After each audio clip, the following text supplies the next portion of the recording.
Konnichiwa. Wow. Sengibone linye ilanga. Konnichiwa. Ngiyazibongela vele ingangi. Konnichiwa. Wow. Good afternoon, Zanele. Thank you for joining me. And before we get into the session, I just want to speak a little bit about what this thing is. So, welcome everybody. Thank you for tuning in. This is Think Like a Strategist. So, we've sort of refined the platform to focus particularly on strategy, right?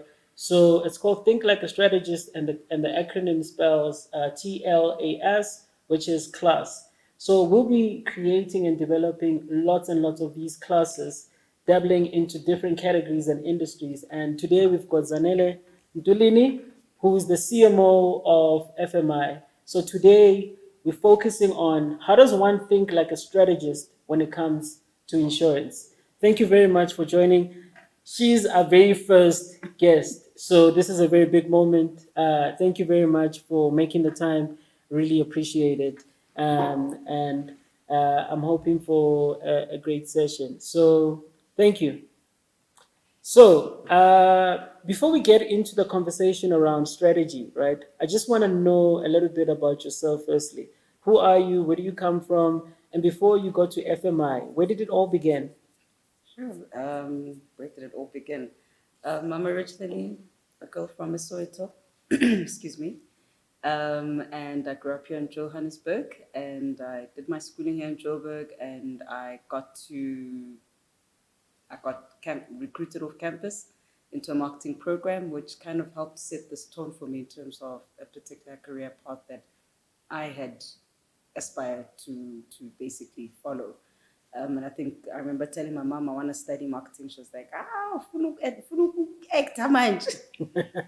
Like, oh my gosh, this is what my mom thinks. Why can't you think of Bomba doctor? And so I was like, no, me and blood just don't mix. And coming from a family of people who are doctors first in particular specialities. But my career path has really always been a marketer, always a classical marketer. I've been fortunate to work in a number of different insurance companies, actually, or rather financial services. I've been at Old Mutual, which is where I started actually working, and I was lucky and fortunate to be in a marketing department and really learn the full scope of marketing and see it live, from PR, sponsorship, strategy and everything live, and get to work even with an advertising agency where you really understand this is how an advertising agency works. And yeah, from there, I've always been in marketing. I've worked at different insurance companies, Hollard, Discovery, been at Liberty, and so forth. And I've also been in telecommunications. So I got to launch the first telecommunications from a bank perspective, which was FMI Connect. And I also got to head up marketing at Altec AutoPage. And from there, I basically decided at some stage to take a bit of a break. I've been a freelancer and a consultant, which is kind of good to learn how to run a business. Got back into corporate, carried on working, and decided to actually go and co-own a business, which I did with my business partner. And I moved to the Western Cape, and I ran a small little design studio that we really built up into an advertising agency. And I think that was really good, running a business and taking all your learnings from a corporate environment and applying those learnings, structure, governance, and so forth. And I also got to run an agency in the WPP group. And I've also been in consulting from a global consulting perspective. So that gives you also a different perspective. And I think I've done a full 360 degree to get back to my first love, which is marketing. And that's what I love with all my heart. Oh my goodness, I'm running through my CV, and I'm thinking, my goodness. So you speak about the experience. I think we'll talk about that. But then you mentioned something about being recruited. I've never imagined anybody being recruited for marketing. For some reason, marketing is seen as like one of those flimsy careers where if you failed with engineering or being a doctor, you go into marketing. So who recruited you, and why did they recruit you, and what was that process? So I got recruited into what was a marketing program, a marketing graduate program that Old Mutual actually ran. And they recruited me off Wits University, and there were other graduates who also part of that program. And we basically went to different marketing departments within the organization. And the person who kind of recruited me was the recruitment team that kind of came to campus, and it was like, wow, this is a once in a lifetime. The fact that there might be an opportunity for me to actually start off in marketing, because you hear the stories as a graduate, like, but the marketing, it's the auditors and so forth. They're really gonna get into the career path, and unless if you didn't make it into a Unilever or and so forth, I think that was another option. And I kind of heard about it, and I was like, oh, let me apply for this. And I was fortunate, I was flown down, did the full interviews alongside a whole bunch of graduates. And yeah, when I got the call after having completed university, and 2 days later you're sitting at home and your parents are looking at you like, wait, I thought Linga, they didn't have any opportunities, and you get that call saying, we'd like to offer you full employment, and you're coming on our graduate program. That for me was awesome.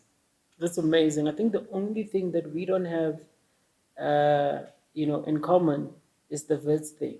Uh, that's the only thing we don't have in common. But everything else, I think, based on the conversations we've had, I think there's a lot we have in common.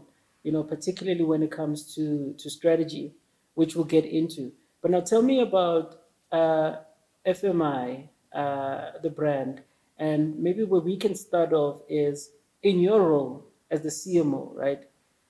How do you plan around making sure that all the different moving parts actually work together, from your agency, internally, and generally organizing the work so that the best work possible is produced?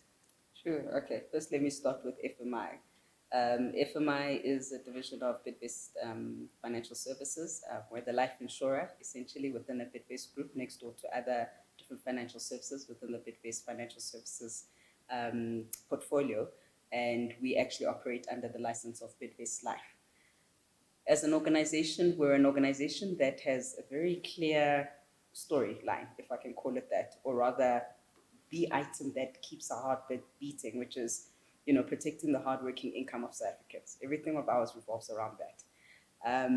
As an organization, I think when I kind of happened to stumble, if that can be the word, I was approached by the former CEO and CMO regarding presenting at the staff conference. And when I arrived, I was like, wow, this is such a fascinating little company, and I've never even heard about it, and I've been in insurance for a long time. Very authentic, very, when you walk into an environment and it's just, there's heart and soul. You feel like, wow, this is home. The people here really are really engaged with each other. And this thing that they keep on talking about, hardworking income, we look after people's income. And I was like, where and how? I'm trying to get around this, because in insurance, it's always like, it's going to be the end of your life. This is it. It comes to a standstill. So I think for me, when I joined FMI, it was just like, what an interesting organization, and what an organization that truly lives what it says as part of its purpose. It doesn't even have to be explained and unpacked. It's on everybody's lips, and in how they do things on a day-to-day basis. So I think that was number one. The second one was working with a marketing team where there's a new way of doing things. And I think sometimes there's always this, hey, somebody new, everything will be, rig-ragged and taken back and forth. So I think for me, it was really about understanding each of my team members as individuals before anything else, of where do you fit into the scheme of things, just who they are as individuals, what makes them tick, and what it is about marketing that gravitated them towards it. Secondly, what is the overall organization's attitude towards marketing? How do they view marketing? Because this is very important. And thirdly, for me, at my colleagues, my EXCO colleagues, how they also view marketing and what they see behind marketing. I think once you understand those three things as the marketer coming in, it helps set the scene for you and what the real work needs to be done.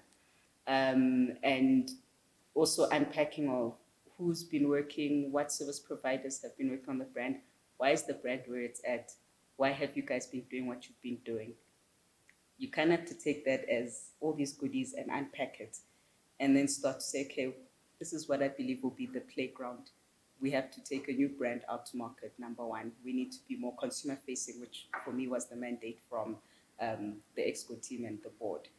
And thirdly was, how do we ensure that we have a brand that really engages and drives consumer engagement and helps people understand this whole ideology around how we protect people's income, which really is around income protection, which is not something that many people even know. Yes, life cover, but income protection is not something that's really sitting on people's lips. And there's a huge education piece that needs to be done around that. So from a ways of working, it was, what do we have?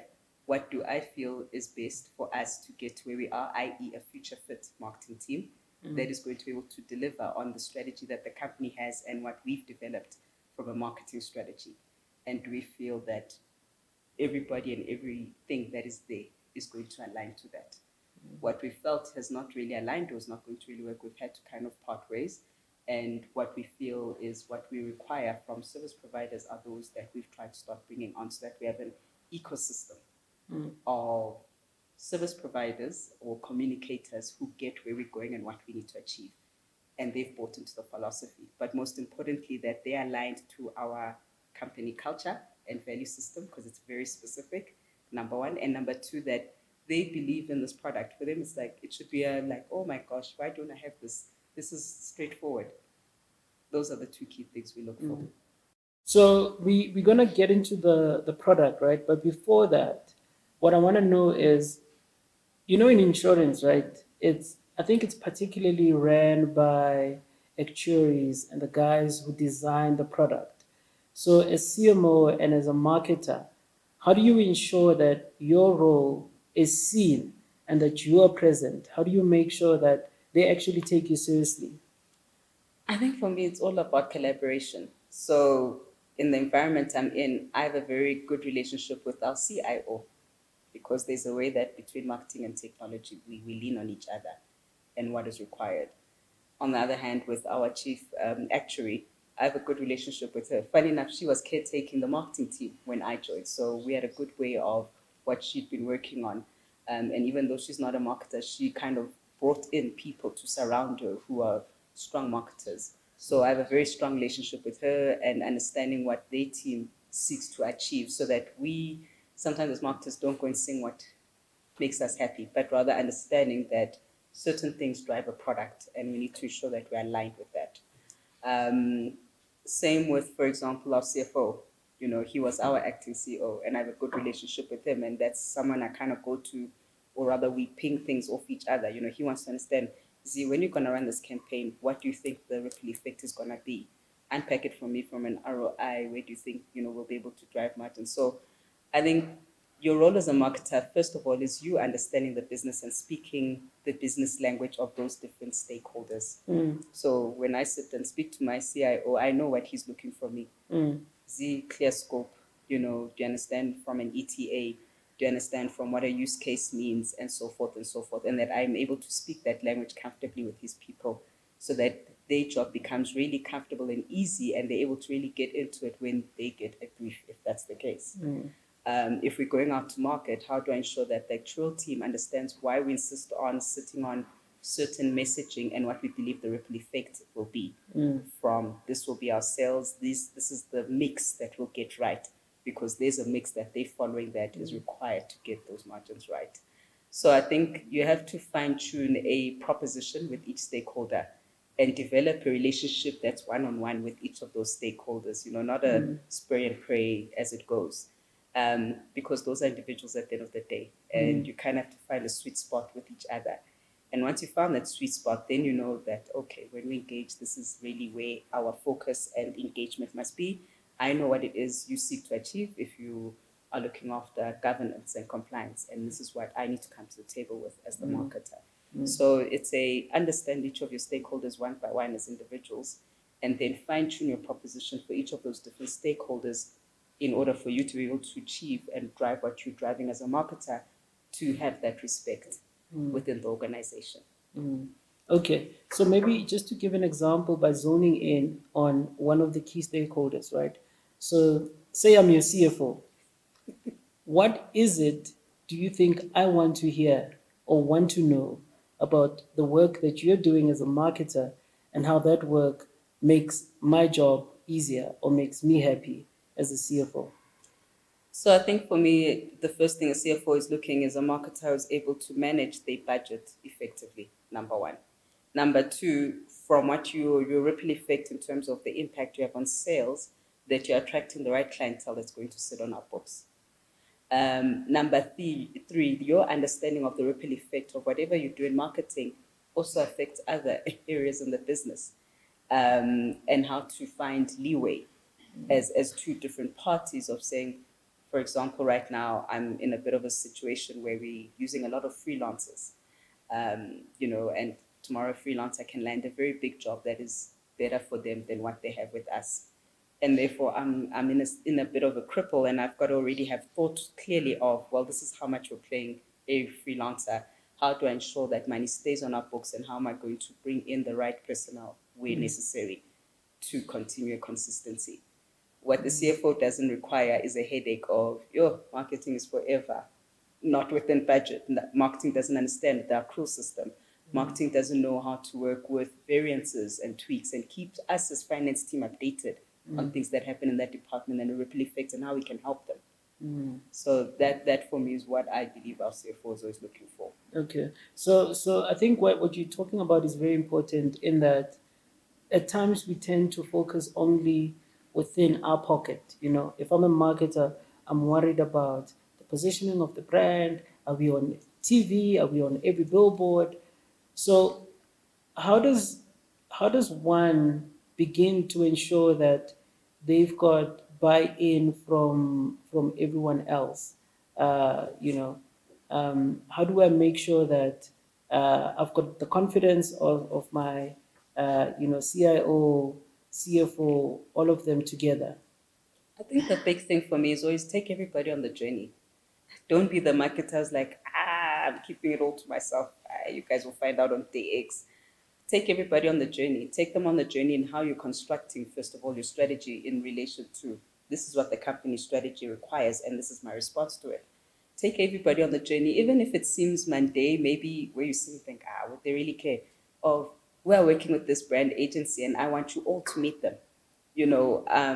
My job is not to do the job of the brand agency. I actually call them in. We're having our board meeting. We have 20 minutes. I want you to present what you've worked on. It's not my work, it's your work. So the agency presents Yes. to the board. Why on earth would you try and do that? I think that's a bit unfair. And also it's a moment for that agency to explain their thinking and for me to back it up of why I agreed with that. That for me is common sense of where your service providers have done things for you, bring them into a room so that people understand like, oh, okay, so that's how you work with these people. We can see an invoice of this nature that comes in. So I think that's quite critical. Also, when I say take people on the journey, never underestimate a person's opinion. So I need to have a sanity checks, and I go to my colleagues, I'll speak out, I'll call our CIO, gee, listen, I wanna pack this thing for you. Give me your thoughts. Or these are our chief product actuary. Listen, I want you to tell me this. Or our CEO, also, I just have this in mind. I just want you to tell me what is your thought, why, and because if you are too scared to put something out there, and that's the thing as marketers, beyond marketers or the creative community, we must accept that everything we put is gonna get panel beaten. Because people are going to have their opinions, their criticisms, their view from where they are. And you've got to be a marketer who's very open-minded. If you're extremely defensive, you're not going to go far. You've got to be open-minded to hear that if that person is saying this and that's how it's landing to them, okay, I hear you. Let me go back to the drawing board and just, I hear your view and I want to take note of that. I've seen marketers who they can only see their view.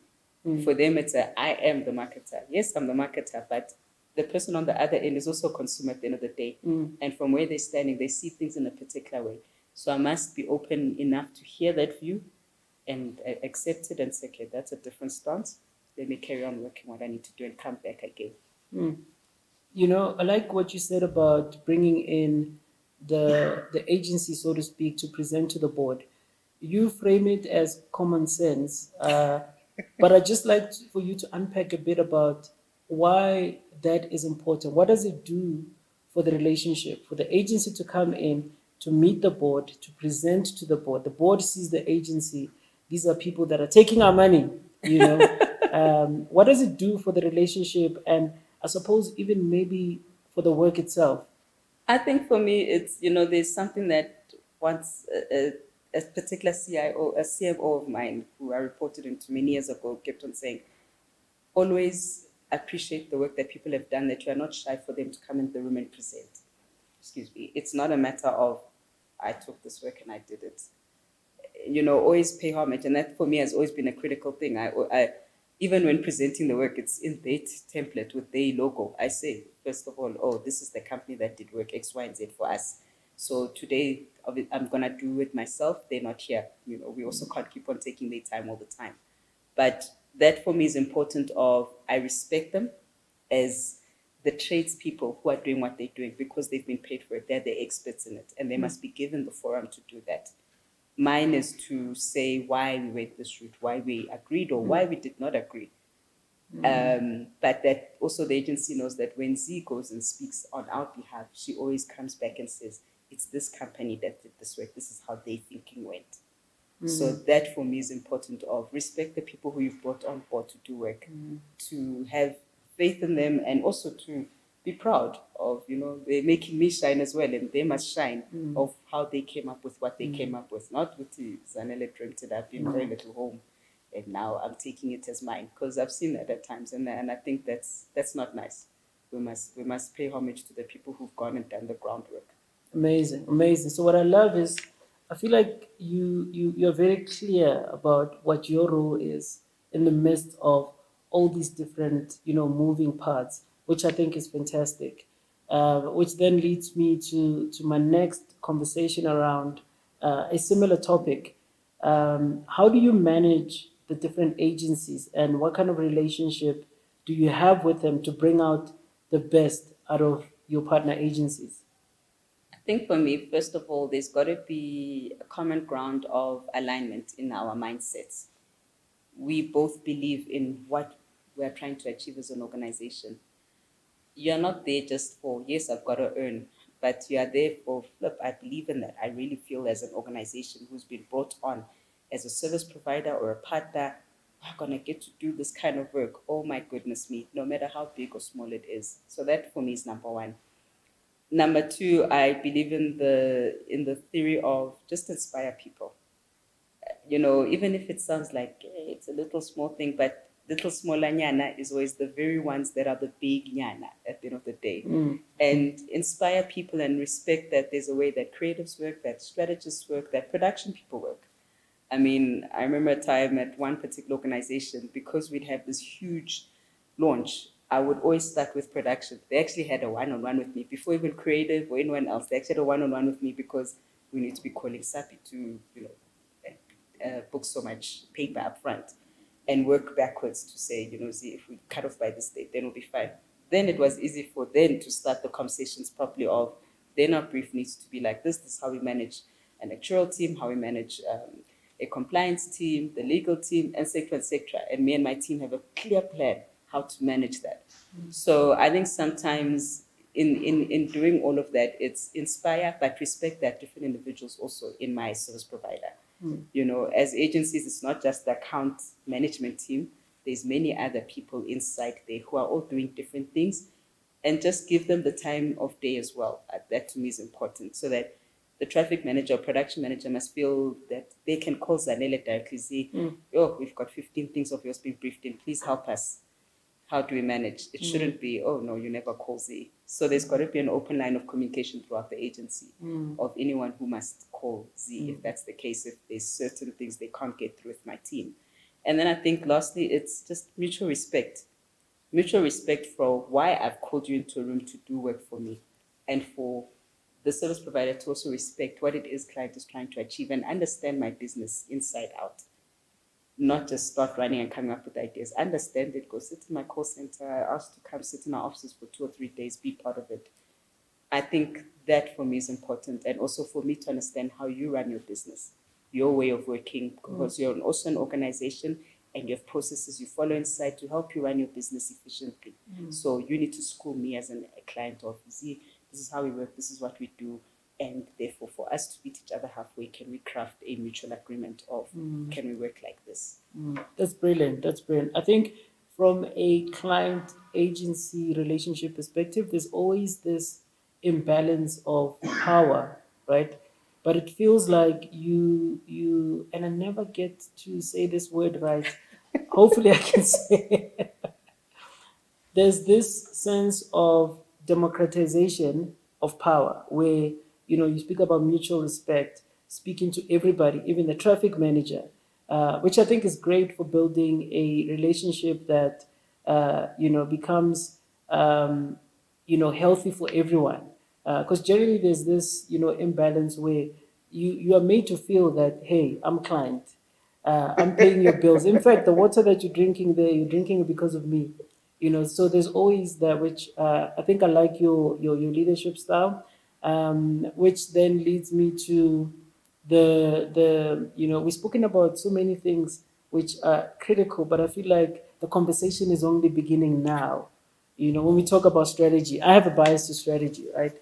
But before we get into the strategy around the brand and the work that you do, what's your philosophy around strategy and creative?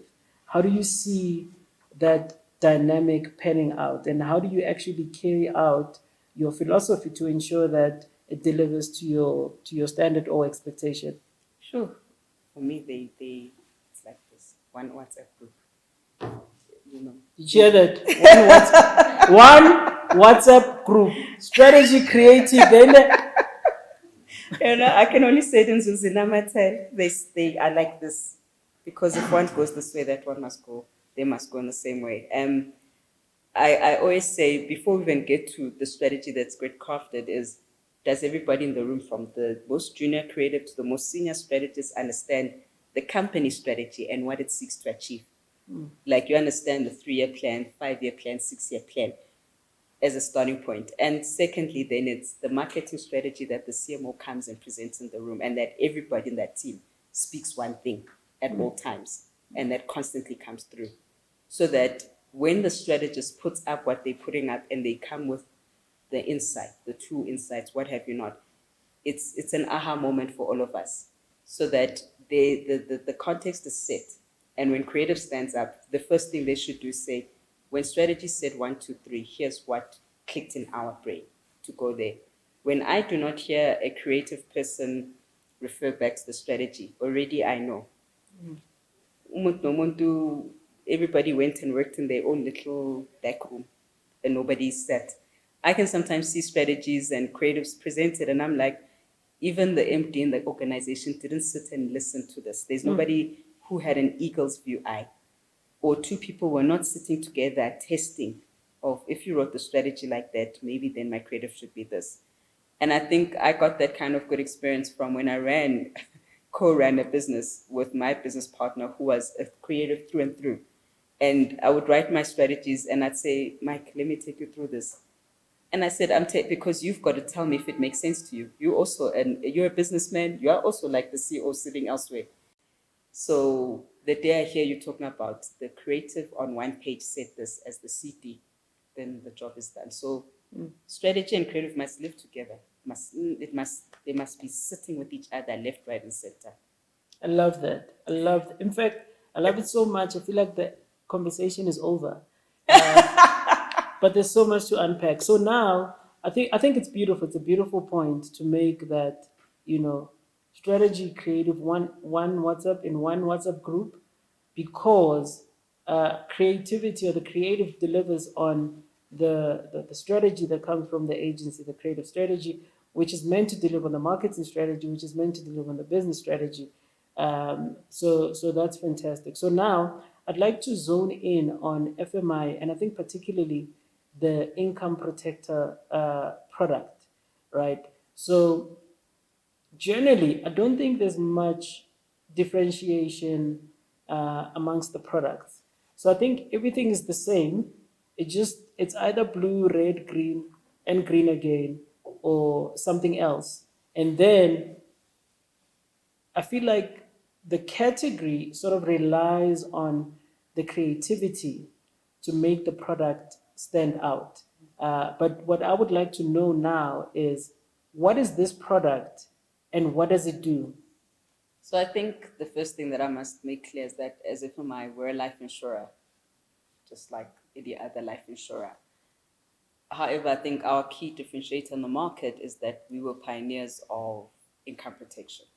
And income protection in straightforward English is insuring your salary or your income. We generally start by insuring our lives. We insure, maybe, I don't know, your cat, your piano, everything, your TV, your car, and what have you not. But the very thing that you earn that actually enables you to afford the tablet, to afford the holiday, we don't ensure that, so that on that one day where you just by mistake as you're walking out the car and you just had a little fall and flip, now you in this cast or rather braces for like 2 months or something, or that period where you just had bronchitis and you're down for like 10 days, something as basic as that. We actually have learned to just be like, I'll see, I'll figure it out. Instead, when you have income protection, and I think even more so when you're a business owner, we are always business owners, and I say we because having come from there, you're always in a survival mode. And I remember when I first heard about this income protection, when I like made FMI, I was like, man, this thing, had I had this, it could have solved so much. As a business owner, I unfortunately was hospitalized for 2 weeks. And I actually got to a point where I sat with my business partner, and I was actually we were able to quantify, me being not there at the business, how much revenue we lost. And from a cash flow perspective and what it did on the bottom line. Had I had an income protection, my salary would have been paid for that month, which means whatever my salary was at the business could have been rerouted to cover cash flow. It didn't mean I'm sitting there thinking, oh my goodness, I need to get back into business. I need to get back to working every day. I could just have focused on that and let Mike feel that, okay, cash-wise, we kind of sorted. He can maybe bring in someone temporarily to just run that. So income protection is really that of when you have an injury, an illness, and sorts, and you are unable to work from a minimum of 7 days, or your doctor books you off for minimum of 7 days, will pay out whatever the income is that you've insured. You may have insured half of your salary and said, as long as 50% is insured, then I'm covered.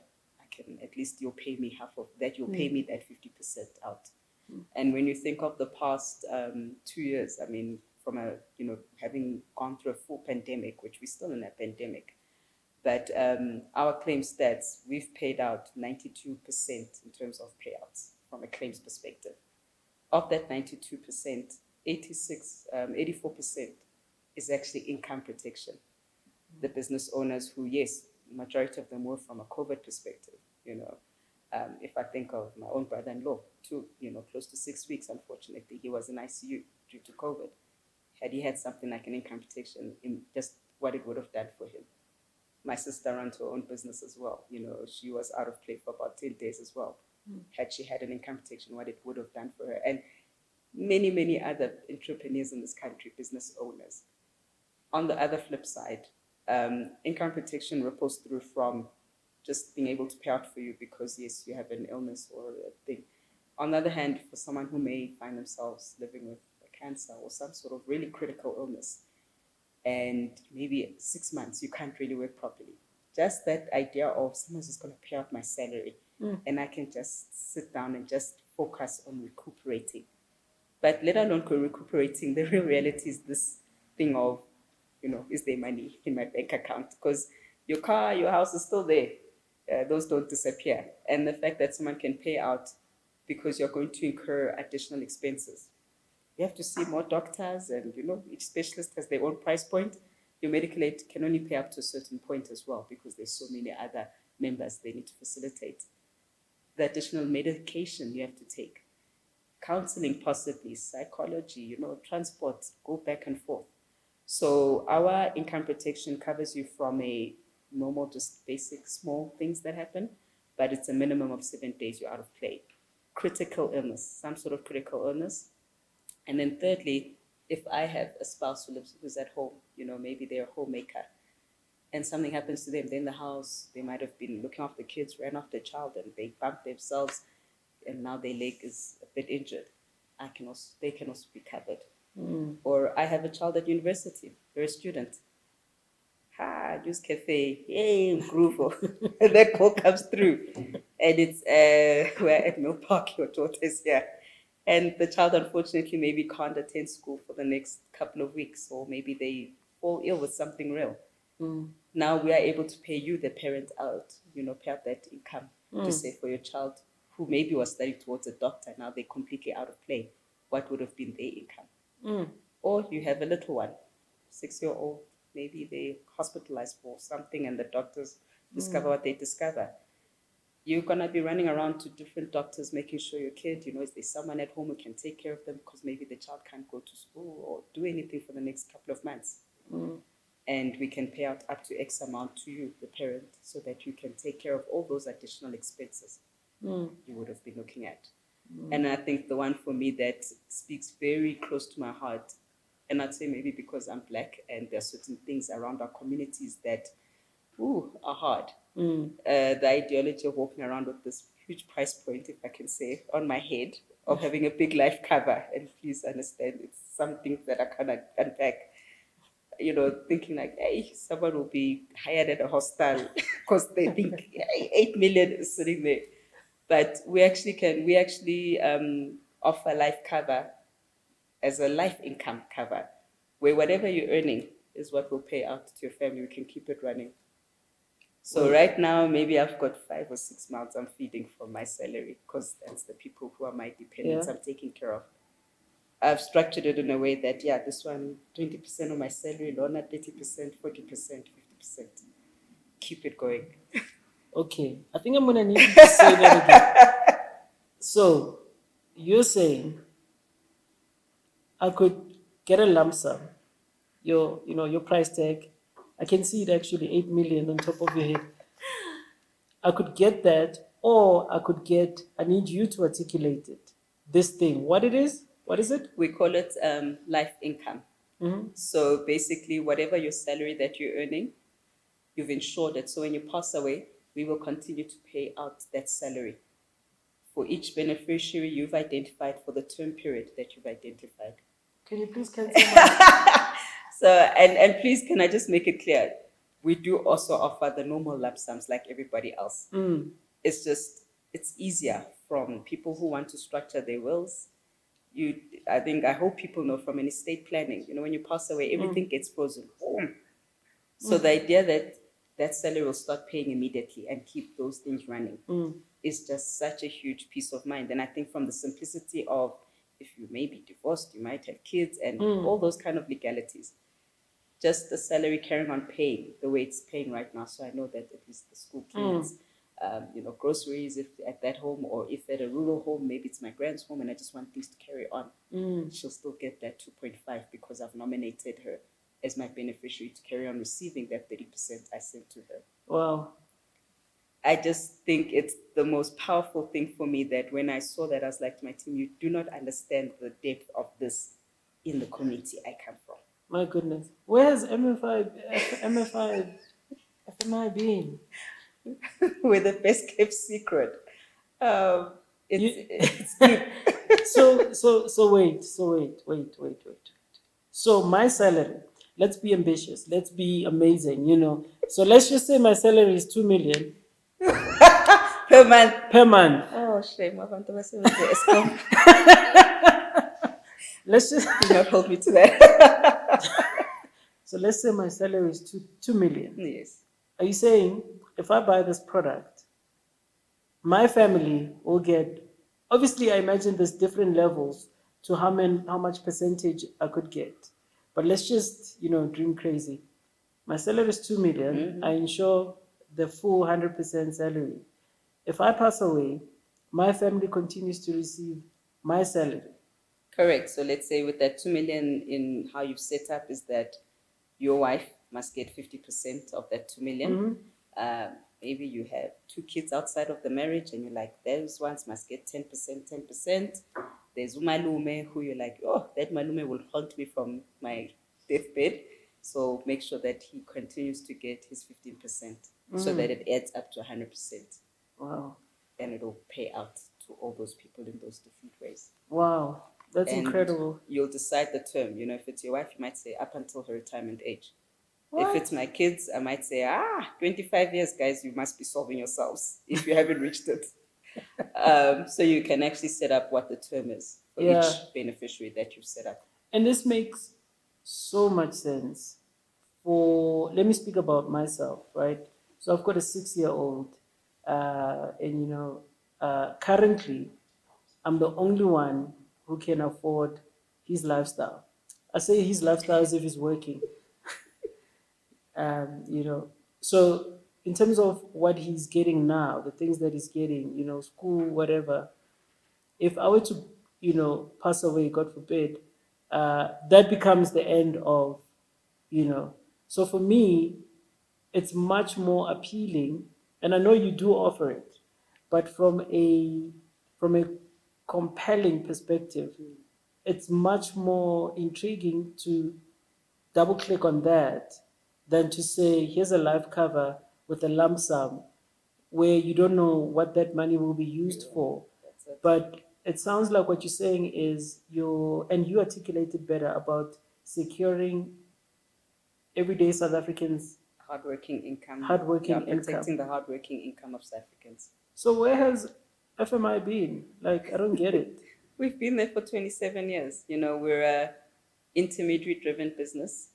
So our products are only sold through intermediaries. We really understand and help people structure because it's quite something that requires a bit from a financial planning.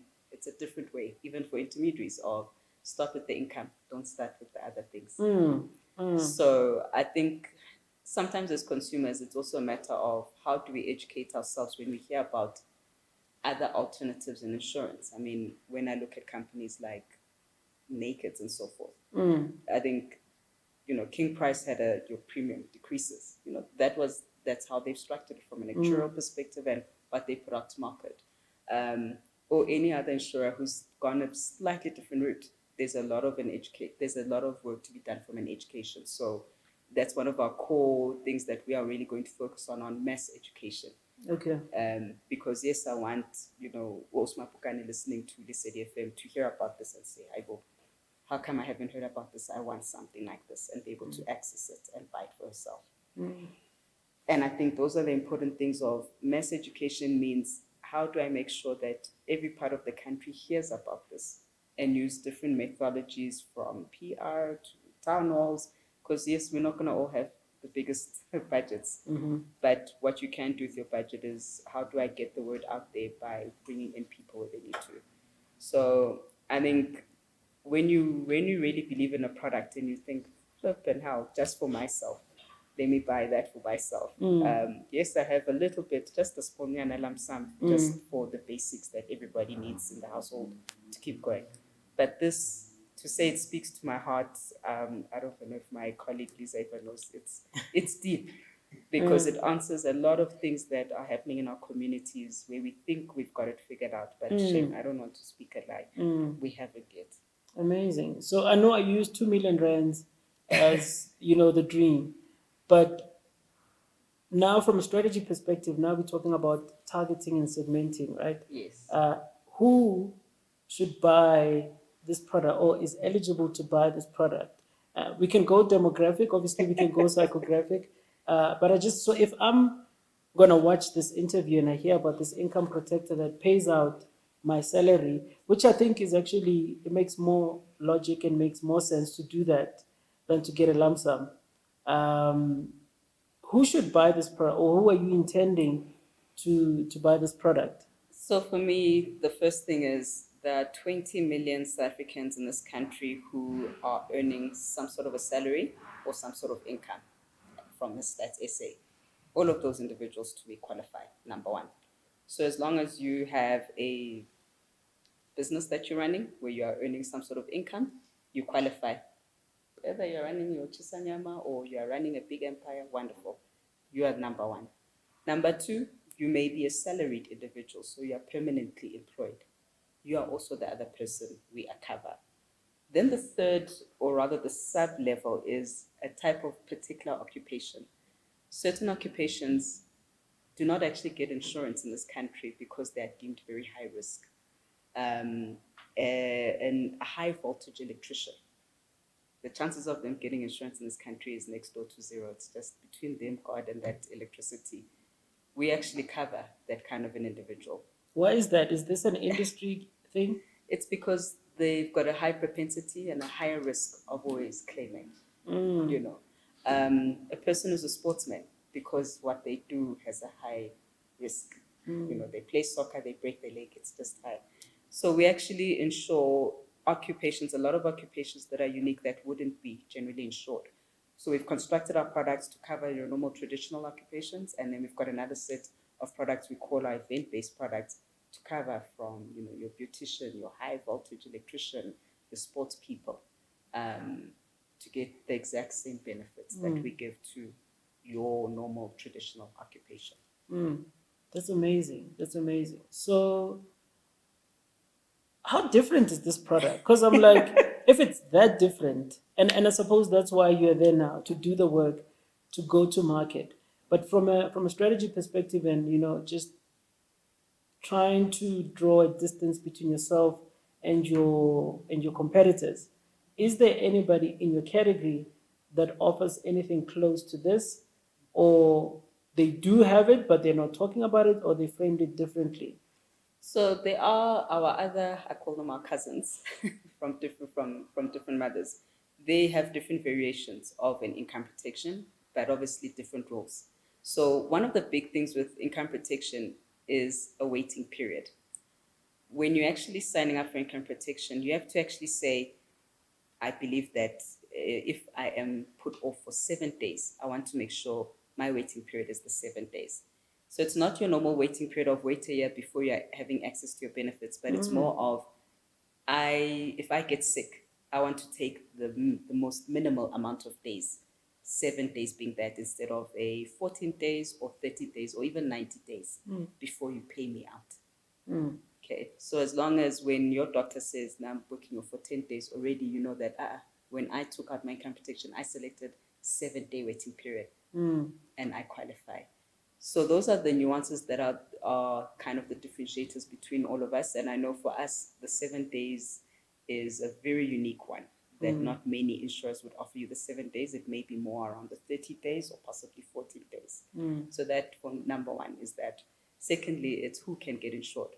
We've got freelancers. Guys who are designers, consultants, they're freelancers. The chances of them even getting any insurance from anyone is very, very low. We offer that for them, for example, as a unique occupation. Or for someone who stays at home, we cover them. So that's what our key differentiators are, and a whole bunch of things that are very technical, but I won't get into them. But I think for me, the key ones is around how our waiting or benefit periods work. And secondly, from occupations we cover, where those guys in those occupations won't get any cover at all. I mean, guys who are cameramen, people in an entertainment industry, guys who are DJs, hosts, who work on, they live from contract to contract. Commission earners, we also cover them. Wow, that's incredible. That's amazing. That's amazing. And I think just to close off, to touch on, this idea of strategy. So the way I think about strategy is that, I don't think there's any right or single strategy.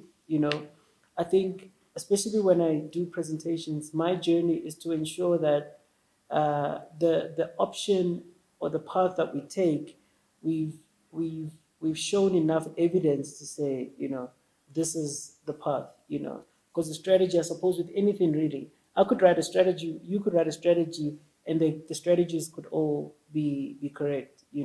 So I think it's about providing clarity, which is the key word that I use in how I do strategy. Providing clarity from how we position, who we're targeting, what is the single-minded message, and making sure that everybody follows through and everybody understands, what the strategy is about. So just to close off, from your perspective, what is it that we should be thinking about when it comes to strategy? do you have a philosophy or ways of thinking around strategy and how we should be applying strategy across the board? I think for me, number one is simplicity, in that it's easy for anybody to understand. So it must be able to fit onto a page. You can have the full 20 pages, but can you summarize it into one page? And everybody gets it, like, okay, these are the three things that we've got to constantly understand and remember. And strategy also gravitates, if I can say, strategy must have sustainability. It's no use writing a strategy for just 3 months when we should be trying to work within 18 to 24 months. One or two items may evolve, but I think for me, it must have sustainability when we're building that strategy. The third one is that when I say it's accessible, when I share it with my CEO or the CIO or a junior clerk in the company, everybody must understand it. It must make complete sense, not sitting there, people looking at you like you just spoke high grade and it went right above your head. Then we've lost everybody. And that the strategy always responds back to what the company strategy says and what was it that we are trying to ensure that we deliver upon. And then I think the last thing for me is quantify. Sometimes we write beautiful things for strategies, but we can't quantify when we say X increase in sales because we are going to drive brand awareness, build on our equity and so forth. We must commit, not we're standing on the sidelines. Put a number, work towards it. So have measurements in there that speak to the strategy so that we're all singing one thing and it holds all of us accountable, right from, yes, the CMO, right through to the account manager, right through to the strategist, to the traffic. All of us were held accountable. The marketing manager, the junior marketing manager, everybody. But we're all singing the same hymn song and we can measure everything that happens at point X over a period of 18 months to say when we did number one, it delivered at least 0.5%. Let's add that on. It's a tally until we can get to that one big target we set up, which was that big 5%.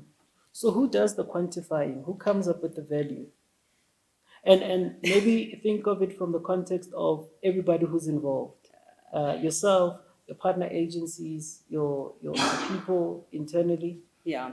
So on our side, it's when we put a company strategy, we've also got to be clear that this is what we seek to achieve. So I'd say us as an exco to our staff members so that everybody's clear about what we're all working to. When I respond with my marketing strategy versus the CIO with his strategy, we're responding back to it and I sit with my team, or rather my main core, and we craft and we say, okay, if we're saying we're looking to drive 1, 2, 3, we put down the measurement and say, therefore, we're looking to seek 5% uptake amongst 1, 2, 3 here and there.